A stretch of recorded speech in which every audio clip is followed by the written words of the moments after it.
क्या आप जानते हैं, तुलसी विवाह और शालिग्राम पूजन की परंपरा के पीछे छुपी है एक अद्भुत कथा। शंखचूड़ और तुलसी की कथा। दंभ की कठोर तपस्या से प्रसन्न होकर भगवान विष्णु के वरदान से जन्मा शंखचूड़ अपार तेजस्वी और धार्मिक, जो पूर्व जन्म में सुदामा था, पर श्रापवश दानव योनि में उत्पन्न हुआ। उसने ब्रह्मा जी को प्रसन्न कर अजय होने का वर मांगा। ब्रह्मा जी ने उसे दिव्य कवच दिया और तुलसी से विवाह का आदेश दिया। विवाह के बाद दोनों वर्षों तक सुखपूर्वक जीवन व्यतीत करने लगे। दैत्यों के गुरु शुक्राचार्य ने शंखचूड़ का राज्याभिषेक किया। तुलसी के तप बल और कवच के सहारे शंखचूड़ अजय बन गया। उसने देवताओं को परास्त कर उनके लोक जीत लिए। देवता ब्रह्मा और विष्णु के साथ कैलाश पर शिवजी के पास पहुंचे।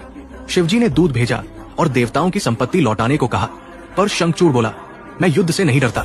और फिर शुरू हुआ महासंग्राम।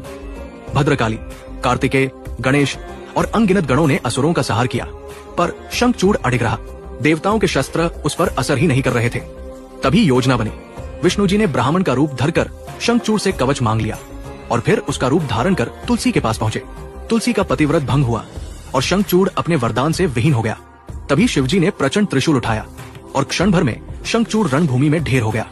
मृत्यु के साथ ही वो पूर्व जन्म के शाप से मुक्त हुआ और उसकी अस्थियों से शंख उत्पन्न हुआ, जो देव पूजन में पवित्र माना गया।